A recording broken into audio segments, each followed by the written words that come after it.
Olá, alunas e alunos do nosso curso de Liderança e Gestão Ministerial, do curso de Teologia EAD da Unicesumar.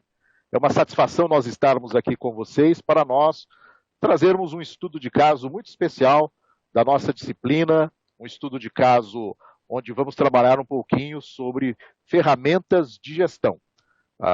É uma possibilidade de nós entendermos um pouco mais de como é que você, no seu ministério, você na sua igreja, na sua comunidade de fé, na sua paróquia, você possa utilizar algumas ferramentas de gestão. E uma dessas ferramentas, obviamente, é o planejamento estratégico. Nós vamos falar sobre isso, então, nessa conversa de hoje, no nosso estudo de caso. E eu tenho a satisfação de ter comigo aqui, apresentando direto de São Paulo para vocês, o nosso professor, pastor, mestre em análise do comportamento, o pastor Eugênio Soria Anunciação. Então é com muita satisfação que nós apresentamos o nosso professor, que vai estar conversando conosco nesta aula, nesse estudo de caso, para falar do planejamento estratégico, da análise de comportamento, aplicando então na liderança e na gestão do seu ministério. Professor e pastor Eugênio, muito obrigado por ter atendido aí o nosso convite e estar conosco nesse estudo de caso. Seja bem-vindo, professor. Muito obrigado pela recepção, querido Sérgio Gini, um irmão muito querido, um professor muito competente, que tem, com certeza, abençoado a cada aluno. Quero também trazer aqui minha gratidão a você, aluno, aluna, que está assistindo com a gente esse estudo de caso. Espero que possa ajudá-lo de alguma maneira, contribuir na sua formação, no seu conhecimento e na sua prática, também ministerial e profissional. Muito obrigado. Muito bem.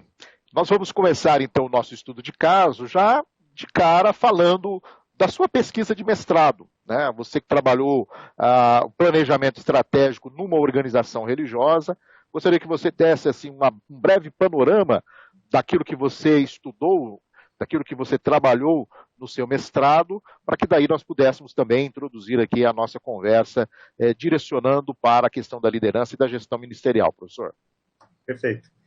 É muito interessante quando a gente começa a estudar uma igreja ou um presbitério, como no caso, do ponto de vista de uma organização religiosa, porque envolve dois aspectos muito importantes. Primeiro é o aspecto espiritual da organização religiosa, o aspecto da fé, da proclamação da Bíblia, da palavra de Deus, a convivência comunitária, mas, por outro lado, tem também toda a organização comunitária, como uma associação religiosa, precisa ter esses dois lados, esses dois ambientes, como se fossem as duas pernas. Com uma perna só fica um pouco mais difícil de caminhar. Então, nós partimos com um desafio muito bem delimitado. O presbitério que fizemos o estudo, ele tem experimentado um decréscimo no número de membros nos últimos 5 anos consecutivos, algo aproximadamente por volta de 23,4% na queda do número de membros. Um presbitério, ele é composto no sistema presbiteriano de igrejas irmãs que pertencem a uma região, a mesma região geográfica ou próximo. Então, elas se organizam, se reúnem para poder desenvolver trabalhos em conjunto. E aí, partindo dessa hipótese que 5 anos consecutivos houve uma queda, a gente precisava entender quais as razões possíveis. E partimos da hipótese de que uma falta de planejamento estratégico estava, infelizmente, contribuindo para esse decréscimo. Perfeito. Quando a gente fala de planejamento estratégico e a gente fala de igreja, comunidade de fé, há sempre uma crítica, né, naquela questão, poxa, mas igreja não é empresa. Como é que a gente vai aplicar uma metodologia empresarial dentro de uma igreja, que é um corpo de Cristo? Mas você fez uma colocação que é muito importante, né? Nós temos um aspecto espiritual, a igreja, mas há um aspecto também de CNPJ, não é? E esse aspecto de CNPJ me parece que é a grande dificuldade de todos aqueles que trabalham no ministério, seja ele protestante, seja ele católico, seja ele espírita. Nós temos alunos aqui das diversas correntes, né? seja de qual ênfase for, há uma dificuldade em entender que o CNPJ, de que a organização enquanto si, ela sim tem elementos do mundo empresarial. E ela precisa competir, de certa forma, num ambiente corporativo. É difícil fazer essa separação, né, professor? Como que você lidou com isso na sua pesquisa? Exato. O próprio Código Civil brasileiro, ele estabelece como as organizações se estabelecem em nosso país. Então, no nosso país, existem três tipos de organizações: o primeiro setor, o segundo setor e o terceiro setor. O primeiro setor é o setor público, relativo ao governo federal, estadual, municipal. O segundo setor é vamos dizer, o privado, que envolve as empresas, todas as organizações de fins lucrativos. E o terceiro setor são todas as associações sem fins lucrativos, privadas, mas sem fins lucrativos. E aí se enquadram não apenas igrejas, mas se enquadram cooperativas, algumas associações de moradores, e por aí vai. A igreja, dentro da lei humana, dentro da lei brasileira, ela se enquadra no terceiro setor, com CNPJ e com todos os direitos e resguardos que a lei proporciona. Professor, uma situação muito interessante que foi apontado nessa pesquisa, por exemplo, uma das igrejas que compunham o presbitério, ela estava em débito sem saber que estava em débito com a Receita Federal. Porque todo ano uma igreja ela precisa fazer uma declaração do imposto de renda. E eles estavam devendo aproximadamente algo em torno de R$ 55.000. Para uma igreja cuja arrecadação não chega a R$ 10.000, é praticamente impossível. E aí conseguimos, inclusive, ajudar essa igreja. Ela conseguiu antever, antes mesmo de ser cobrada pela Justiça Federal, pela Receita Federal, perdão, ela entrou em contato e manifestando essa boa vontade, conseguiu de R$ 50.000 pagar R$ 15.000 e resolver essa questão com o fisco. Então, é uma questão muito importante até para a manutenção e para o bom testemunho das nossas igrejas. Que bom. Dentro do planejamento estratégico, do seu trabalho, da sua pesquisa, uma pesquisa de campo, você trabalhou efetivamente com uma organização religiosa, um presbitério, né, dentro de uma igreja presbiteriana. Você trabalhou a análise de comportamento, né? Como que você aplicou, como que você aplica a análise de comportamento com o planejamento estratégico? O planejamento estratégico é uma ferramenta organizacional e a análise de comportamento ela acaba perpassando por outras linhas também, né, da própria psicologia e etc. Qual é a junção dessas duas ferramentas, professor? Perfeito. A análise do comportamento, ela entende o comportamento de uma maneira bem simplificada, não apenas como aquilo que o ser humano realiza enquanto resposta. Existe algo que antecede a resposta da pessoa e algo após a resposta da pessoa. Eu estou com sede, o meu organismo está sinalizando isso para mim, a garganta está seca, aqui onde eu estou está abafado nesse momento, então isso vai me conduzir a uma decisão de eu tomar um gole de água agora ou não. Se eu tomar um gole de água, a sede passa e o comportamento então se estabelece por causa da consequência. Em termos de organizações, as diferentes pessoas que compõem uma organização, elas constroem consequências em conjunto, que nós chamamos de comportamentos entrelaçados. Vamos imaginar o seguinte: um culto de domingo.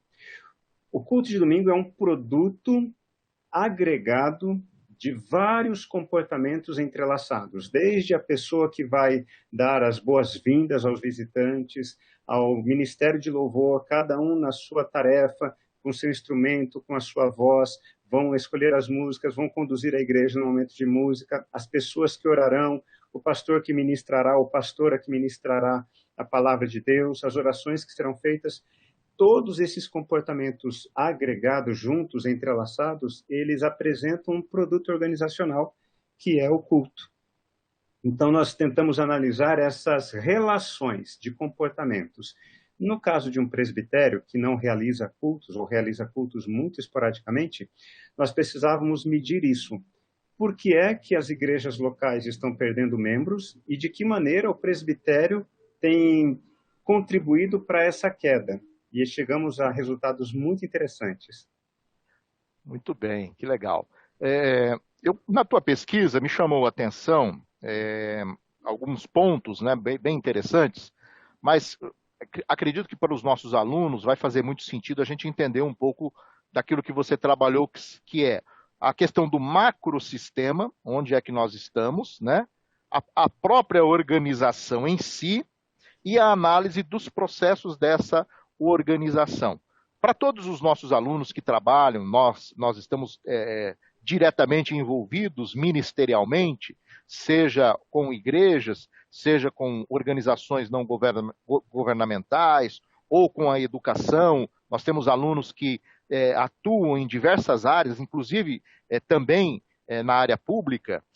Como analisar o que seria um macrosistema, o que seria a organização e esses processos que nós temos dentro da organização. Queria que você detalhasse um pouco mais isso, professor, para que a gente pudesse compreender melhor essa situação. Perfeito. Um sistema ele é estabelecido por processos que são realizados por pessoas. Um macrosistema é um grande sistema, é a junção desses vários sistemas que caminham numa mesma direção.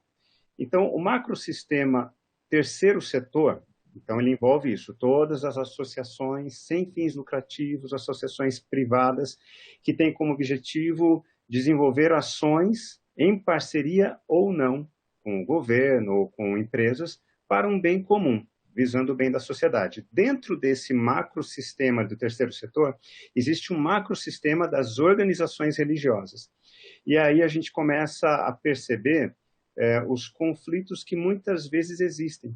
As igrejas, elas competem, e vou usar essa expressão apenas do ponto de vista organizacional. Nós competimos entre nós, com cultos diferenciados, músicas diferenciadas, palavras diferenciadas, mas nós competimos também com outras religiões. Nessa pesquisa que foi feita, nós chegamos à conclusão, dentro da pesquisa levantada com as pessoas, que um dos principais produtos desse macrosistema organizações religiosas é a promessa de alívio para as dores no momento. Então, as pessoas buscam uma religião para o alívio de um sofrimento momentâneo ou futuro. E então isso determina não apenas uma religião cristã evangélica, mas uma religião shintoísta, uma filosofia de vida hindu, uma filosofia de vida budista, mas todo esse macrosistema religião, ele tenta acalmar o coração de pessoas que estão aflitas com a situação atual. Para o líder, para o gestor, então, é fundamental entender qual é o seu macrosistema. Sem isso, ele não consegue compreender muito onde é que ele está metido, é isso, né? Exato. Tem muitos líderes que acabam confundindo o papel de uma igreja. A igreja ela não tem nenhum outro papel, porque ela compõe, dentro da nossa sociedade humana, ela compõe esse papel de falar das verdades de Deus para nós cristãos que cremos dessa forma com a Bíblia, através da revelação da Bíblia e de Jesus. Nosso papel é esse, anunciar o alívio que há em Cristo, a libertação que há em Cristo. Então não podemos fugir muito disso, senão a gente acaba transformando a igreja numa empresa. Perfeito. Falamos do macrosistema e agora nós temos a organização. Aí falamos da nossa cerquinha, é isso? Uhum. Perfeito, exatamente. Nos levantamentos relativos à própria estrutura desse presbitério, nós percebemos uma teórica da análise do comportamento em organizações. Nós trabalhamos em engenharia de sistemas comportamentais. Então, nós analisamos dentro de cada organização, seja ela uma organização religiosa ou não, existem como se fossem departamentos. E eles são constituídos de uma maneira muito informal, sem muito estudo. Vamos criando instâncias, vamos criando agrupamentos dentro dessa organização para realizar determinadas tarefas. A tarefa é realizada, só que o produto não é eliminado, ou seja, continua existindo aquela secretaria, continua existindo aquela coordenadoria, e a gente então fez um levantamento muito apropriado desses sistemas comportamentais. E foi interessante quando um dos membros da diretoria, quando ele vislumbrou como estava o presbitério, como ele deve ser, ele falou assim: nós estamos errando, porque nós estamos tentando fazer o papel da igreja. O nosso papel não é realizar eventos, não é realizar cultos, não é realizar atividades. O nosso papel é fortalecer e formar a liderança. Isso foi um ganho considerável. Do ponto de vista, você trabalhou um presbitério, né, que é uma instância hierárquica dentro de uma igreja presbiteriana, uma instância superior. Mas trazendo isso para o nível da comunidade de fé, seja da paróquia, seja do centro espírita, seja da igreja evangélica, como que nós poderíamos aplicar isso, professor? Perfeito. Uma coisa muito importante que essa metodologia apresentou, Maria Malott, ela identifica isso, que o que mantém algumas tarefas vivas é a demanda do público. Então, por exemplo, não adianta alguém vir simplesmente com uma ideia, vamos fazer um trabalho com crianças, seja no centro espírita, seja num terreiro, seja numa igreja, seja em qualquer religião. Não adianta uma pessoa ter a ideia de fazer algo, essa tarefa enquanto organização religiosa, se não houver um público, se não houver uma demanda. É importante as religiões entenderem isso, que nós devemos apresentar respostas. Uma linguagem muito utilizada no meio empreendedor é compreender a dor do cliente. Qual é a dor do nosso público? Qual é a necessidade daqueles que frequentam o nosso serviço religioso? Para que então a gente possa atender essas demandas. E tem muitas organizações religiosas que acabam gastando energia, gastando dinheiro, gastando tempo precioso de pessoas com atividades que não têm o atendimento propício às pessoas que necessitam. Você também falou anteriormente sobre o culto, né? O culto seria um produto que nós temos dentro do sistema religioso. E, obviamente, que esse produto, para ele ser um produto entregue, satisfatório para aqueles que estão consumindo esse produto, ele tem uma série de processos, né? O que uma comunidade religiosa entrega, né? Quais os produtos que ela entrega, quais os processos que estão envolvidos nesse sistema e que dependem única e exclusivamente dos seres humanos que estão ajustando aquele ambiente. Perfeito. Toda organização religiosa, toda religião, ela tem uma missão relativa à sua fé. Ela tem como propósito propagar a sua fé, propagar as suas doutrinas, os seus ensinamentos, isso não apenas de forma ritualística, cultural, mas de maneira prática. Uma questão muito importante é que dentro dessa missão da religião, cada igreja, cada organização religiosa, ela tem que identificar qual é a sua missão enquanto organização naquele lugar.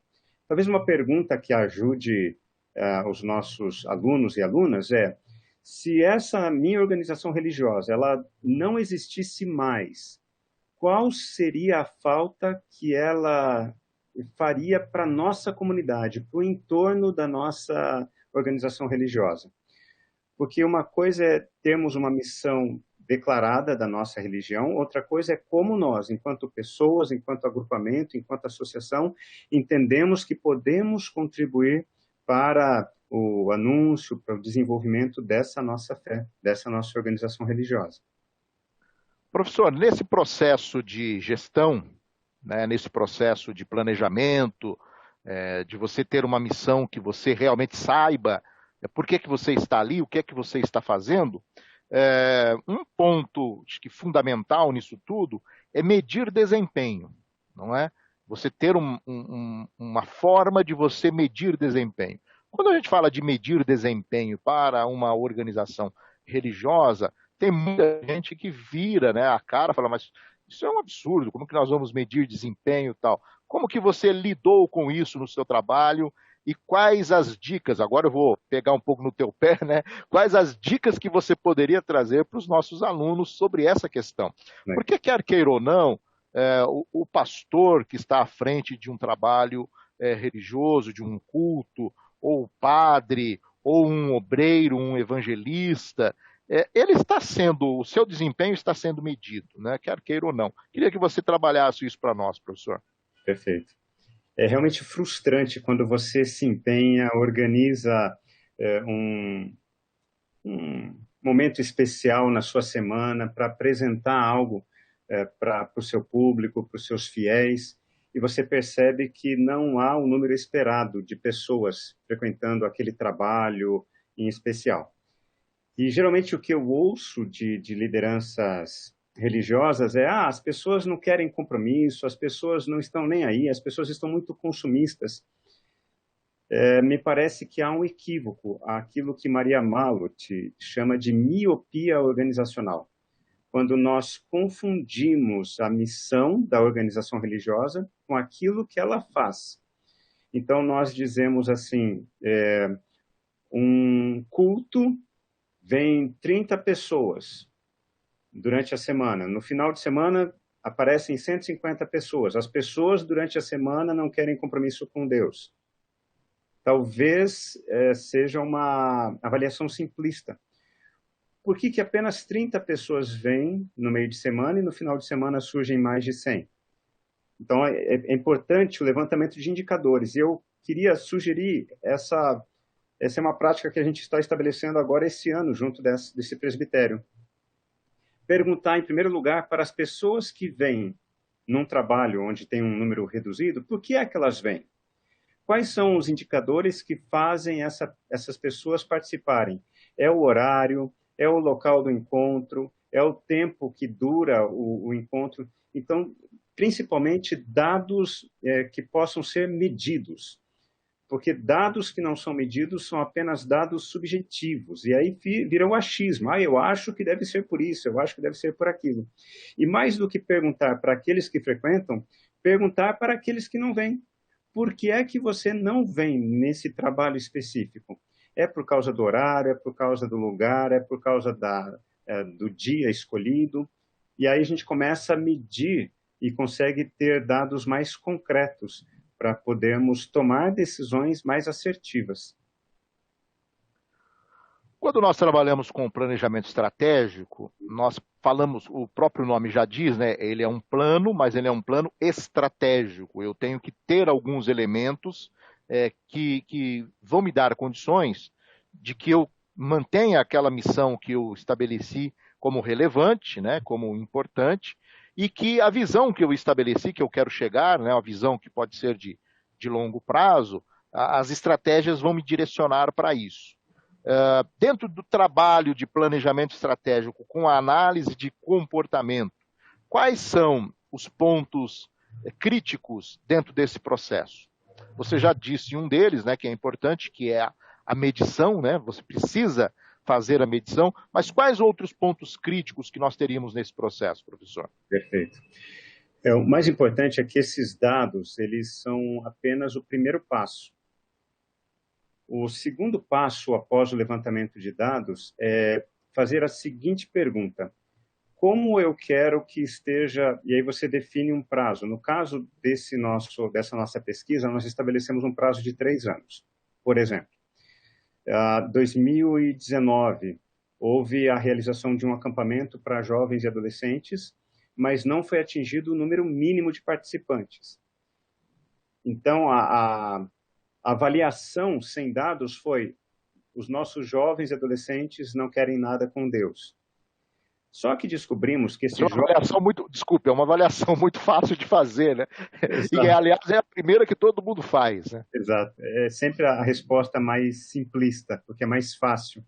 Mas é interessante que a gente percebeu que outras igrejas, até dessa mesma linha teológica, eles têm muitos jovens e adolescentes. Então, o que acontece? A gente precisa perguntar para os jovens e adolescentes, para os responsáveis legais desses jovens e adolescentes, por que é que eles não foram a esse encontro? Se o tema não estava bom, se a data não estava boa, se estava muito caro, se estava muito barato, se não é um anseio deles. E aí, a partir desse, começar também um outro levantamento. O que vocês esperam de nós? Então, eu tive essa experiência de realizar esse segundo levantamento aqui na igreja na qual eu sou pastor, e foi muito interessante. As pessoas agora, nesse momento difícil de pandemia, eles me pediram, vamos ter encontros presenciais, mas online. Então, o que aconteceu? O presencial, nós perdemos 50% do nosso público, só que no online nós ganhamos 25%. Foi muito interessante. Nós temos um acréscimo de 25% no total de pessoas que estão assistindo os nossos cultos, porque ouvimos a demanda do nosso público. Então, não é uma falta de fé, não é uma falta de cuidado com as questões espirituais, é apenas nós nos adequarmos, nos ajustarmos para oferecer aquilo que o nosso público está sinalizando que precisa. Eu sou filho de crente, já, minha família está na igreja já há muitas gerações, e eu me recordo, né, que havia uma disputa muito interessante nos anos 80, 70, 80, que era a questão dos hinos, né? E os hinos começaram a ser substituídos pelos conjuntos, né? Vencedores por Cristo, aquele fantástico LP Tudo ou Nada, né? Maravilhoso, dos vencedores, que é um marco na música evangélica brasileira. Mas aquilo chegava nas igrejas, era algo, né, complicado. Como é que nós vamos mudar os hinos? Os hinos parece que são sacrossantos, inspirados, etc. E esse debate dos hinos, se a gente trazer para os dias de hoje, a gente ainda continua com esse antigo debate. Não, agora não mais os hinos, né? Os hinos já não se cantam mais, se cantam outras músicas, mas outras práticas eclesiásticas que, se você deixá-las de fazer, não vai surtir efeito nenhum, não vai ter nenhum problema para o crente ou para aquele que frequenta aquele trabalho religioso. Ele pode se adaptar a outras estruturas, a outras coisas dinâmicas, obviamente respeitando a sua confissão de fé, cada um tem a sua confissão de fé, cada um tem a sua forma de interpretar os seus textos sagrados oficiais, né, as suas confissões, mas me parece que um grande perturbador do processo de liderança e do processo de gestão ministerial também está muito envolvido com essa situação, né? Quando é o momento de romper com as tradições? Perfeito. Vou contar uma história para tentar responder essa pergunta. Eu tinha 16 anos, morava em Maringá, e naquela fase, o que eu vou fazer do meu futuro, da minha vida?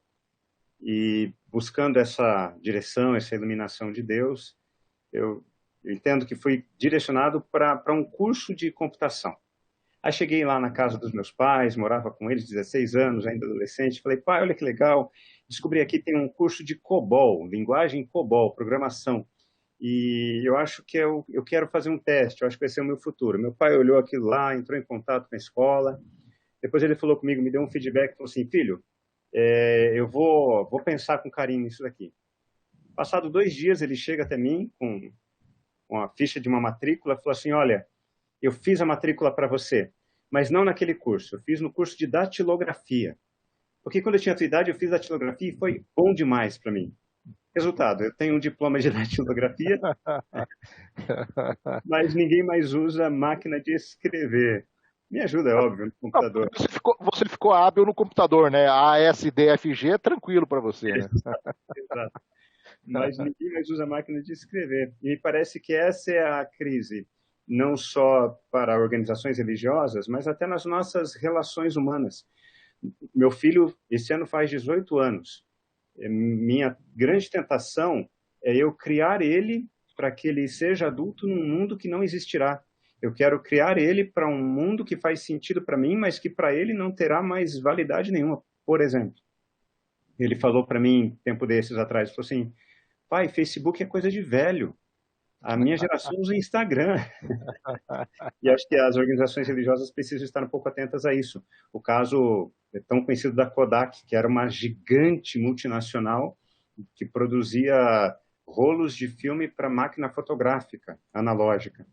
E ela perdeu espaço, porque não acompanhou o desenvolvimento da sociedade, o desenvolvimento tecnológico. Me parece que as organizações religiosas, elas precisam manter o lado positivo da tradição, da sua fé, da sua religião, mas ela precisa aprender a dialogar com o momento, sem trocar a essência, mas alterando, atualizando as estruturas. Acho que isso é importante. Professor, a gente fala muito no ambiente religioso, e isso, obviamente, tem um peso maior em determinadas tradições, né? Eu sou de uma tradição de fé reformada, você também é de uma tradição de fé reformada. Nós temos vários alunos que são de tradição de fé pentecostal, por exemplo, outros carismáticos e etc. Que é aquela questão do líder que recebe uma unção especial para ser líder. Os exemplos do Antigo Testamento, nós temos vários, né? Transmutam isso para a realidade hoje. Ou seja, o líder inconteste daquela agremiação religiosa, ele não pode ser contestado e etc. A figura desse líder, nesse ambiente que você trabalha, planejamento estratégico, ambiente de análise de comportamento, a figura desse líder está fadada a morrer. É esse diagnóstico mesmo, professor? Sim, exatamente. Hoje, cada vez mais, as pessoas elas estão já convivendo, trabalhando e ansiando por modelos colaborativos. Me parece, professor, que uma dos grandes cansaços, quem trabalha isso é aquele filósofo sul-coreano, o Hal Boone, professor da Universidade de Berlim, no seu livro A Sociedade do Cansaço. Ele diz que somos uma sociedade extremamente competitiva que impõe pesadas obrigações às pessoas. E já estamos exaustos desse modelo. Nós precisamos de homens e mulheres que tenham a sensibilidade, sim, ao Espírito de Deus, sensibilidade ao divino, para poderem conduzir o seu povo, conduzir as suas organizações religiosas nesse papel, daquilo que eles entendem que foram chamados. E é muito importante agregar, trazer pessoas de maneira colaborativa. Esse modelo vertical, onde existe um líder superior aos demais, ele realmente está fadado ao fracasso. Nenhuma organização conseguirá se manter por muito tempo nesse modelo mais. No seu trabalho, você fala, lá no final, você fala sobre o mentalismo, né? O mentalismo naquela ideia do camarada dar respostas pensando no sistema dele e não no sistema que, obviamente, está acontecendo naquele momento ali. Esse é um desafio para o líder, para o gestor lidar com isso. Como que a gente conseguiria lidar com essa situação, professor? Porque isso domina realmente os nossos cultos religiosos, né? Exato. Me parece que uma das grandes habilidades a serem desenvolvidas já neste ano e desde o ano passado é a habilidade de um líder que sabe fazer perguntas. As pessoas estão cansadas de gente com certeza. Gente com certeza demais, chega um momento em que elas não conseguem manter as pessoas, então elas mantêm as pessoas por medo. Então, se você não cumprir aquilo que eu estou ordenando a você, você vai ser retirado desse papel de liderança, você vai ser retirado desse ministério, desse papel, e eu vou colocar outra pessoa. Vejo de maneira muito clara no que Jesus fazia. Jesus, ele dirigia pessoas, mas ele sempre estava em diálogo com as pessoas. Ele fazia perguntas às pessoas. E ele estava atento ao que as pessoas sinalizavam para ele. Ótimo, muito bom. Professor, nós já estamos nos dirigindo aí para as nossas considerações finais, mas um ponto que eu gostaria de frisar aqui, de colocar, porque nós temos trabalhado com os nossos alunos no curso de teologia, também em outras disciplinas, aquela questão, e a gente é muito crítico nesse aspecto, de que a igreja, de certa forma, tanto a igreja católica romana quanto a igreja protestante, nós nos tornamos muito hábeis em dar respostas para perguntas que ninguém faz mais, né? Então a gente é muito craque em responder coisas ligadas à apologética e etc., que são questões que hoje as pessoas não fazem mais no nosso tempo. E isso traz, obviamente, um peso muito grande para o líder, para o gestor, porque ele ainda se vê envolvido e preso a essas questões. Por outro lado, existem aqueles que, na tentativa de fazer as mudanças, acabam demolindo a casa com o alicerce junto, né? Ou jogando a água da bacia com o nenê junto, né? Que é um outro problema, que é o peso, né, ao inverso daquilo que a gente tem falado. Achar o meio termo dessa conversa é um desafio. O que você diz sobre isso, professor? Acho que é um dos principais desafios, sem dúvida nenhuma. É muito mais fácil você desconstruir do que construir. Para você demolir uma parede, nós tivemos essa experiência aqui na nossa comunidade de fé no final do ano passado, nós levamos 3 horas para demolir um muro. Mas para construir um muro, nós levamos muito mais tempo. Porque realmente a nossa tendência é desconsiderar a história. Eu acho que isso é um dos papéis muito importantes. Então, nós de herança cristã, seja católica, protestante, reformada, evangélica, pentecostal, nós não podemos jamais desconsiderar a história. E não só nós, mas os queridos alunos e alunas também de outras vertentes religiosas. Nós devemos levar em consideração, respeitar essa história, porque foi essa história que nos conduziu até aqui, e esses alicerces devem permanecer. Agora, é óbvio, devemos buscar essa atualização. E eu vejo nessa nossa caminhada ministerial, muitos pastores, no afã de querer promover mudanças, acabam desconsiderando toda essa história. E daí vamos perdendo algo que, para mim, é de fundamental importância, a identidade local de uma organização religiosa. A gente faz uma análise muito interessante dentro dos sistemas comportamentais. Na minha comunidade de fé, uma comunidade pequena, somos 50 pessoas, temos uma liderança de 4 pessoas. Então a gente faz a seguinte comparação. O jeitão de cada um dos 4, ele compõe a personalidade que vai ser dessa nossa organização religiosa. Então nós tivemos uma conversa durante algum tempo e percebemos que uma das maiores falhas da nossa comunidade local era que não éramos acolhedores. As pessoas vinham, nos visitavam, ficavam 2 meses e sumiam.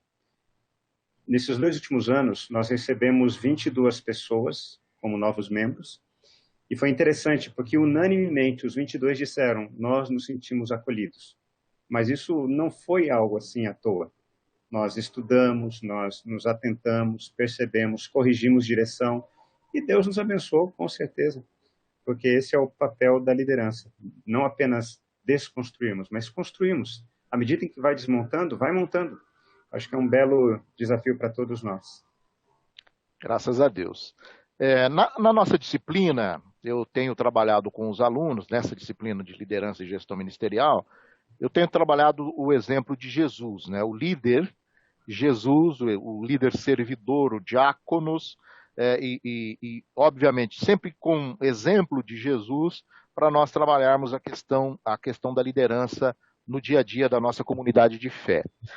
Mas a gente precisa entender que nós precisamos trazer Jesus para o século XXI, para o ambiente do século XXI, com as ferramentas do século XXI, daquilo que nós temos hoje nas nossas mãos. E você traz um exemplo belíssimo, que é a questão do planejamento estratégico, que é uma ferramenta importantíssima para a gestão, importantíssima para a liderança das nossas comunidades de fé, trabalharem e se desenvolverem. Portanto, acredito que os nossos alunos e alunas vão se interessar ainda mais pela temática, buscar ainda mais compreender e entender a temática do planejamento estratégico para se organizarem nas suas comunidades de fé, nas suas bases, nas suas igrejas, nas suas paróquias, e assim nós termos uma condição de prestarmos um atendimento, um serviço religioso, porque nós prestamos serviços religiosos mais a contento e mais adequados com aquilo que nós cremos que é o reino de Deus e que é tudo para a glória e honra de Deus. Professor Eugênio, queria registrar aqui o agradecimento a você por ter participado conosco dessa conversa, desta aula, desse estudo de caso, e você fique muito à vontade aí para fazer as suas ponderações finais, os seus apontamentos finais, fique muito à vontade, muito tranquilo, conversando com os nossos alunos do nosso curso de teologia. Perfeito. Bom, mais uma vez, muito obrigado, querido professor Sérgio Gini. Uma alegria inenarrável poder estar aqui contigo, ouvir, sempre aprendo muito contigo quando a gente tem a oportunidade de conversar, sabe o quanto eu admiro você. Quero agradecer também à Unicesumar, ao curso de teologia, me permitir ter essa grata experiência também, e aos alunos e alunas que tiveram o interesse de nos escutar, nos ouvir.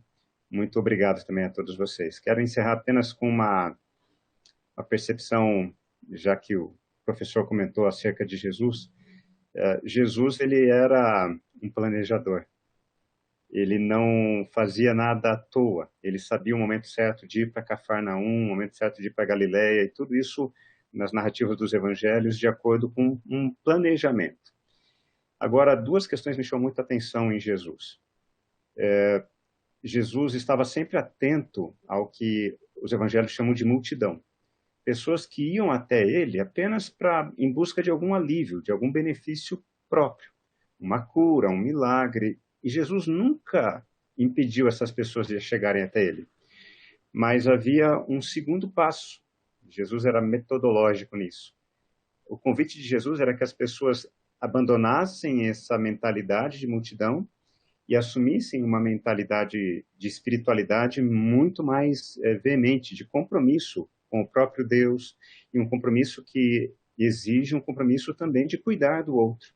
Então, me parece que esse é um caminho muito interessante, um desafio para nós que prestamos esse serviço religioso, que evitemos a simplesmente atender às demandas consumidoras do nosso público, mas que estejamos atentos à dor dessas pessoas, mas que o nosso desafio seja conduzir essas pessoas a um amadurecimento espiritual, a um envolvimento com a comunidade para promover mudanças profundas e transformadoras em nosso país. E que assim seja.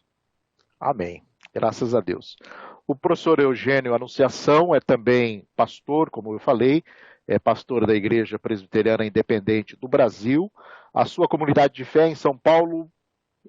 Mogi das Cruzes. Mogi das Cruzes, a Igreja Presbiteriana Independente de Mogi das Cruzes. O pastor Eugênio também é o diretor do Ministério da Comunicação da Igreja Presbiteriana Independente do Brasil. Ele tem uma função de gestão na área de comunicação. E só para curiosidade aqui dos nossos alunos, a área de comunicação da igreja, da denominação nacional, ela cuida de quais ambientes, professor? Ela cuida do site da igreja, o site institucional, das redes sociais, Facebook, Instagram, ainda neste momento apenas essas duas, estamos atuando de maneira mais intensa, até porque o nosso público consome apenas essas duas redes sociais.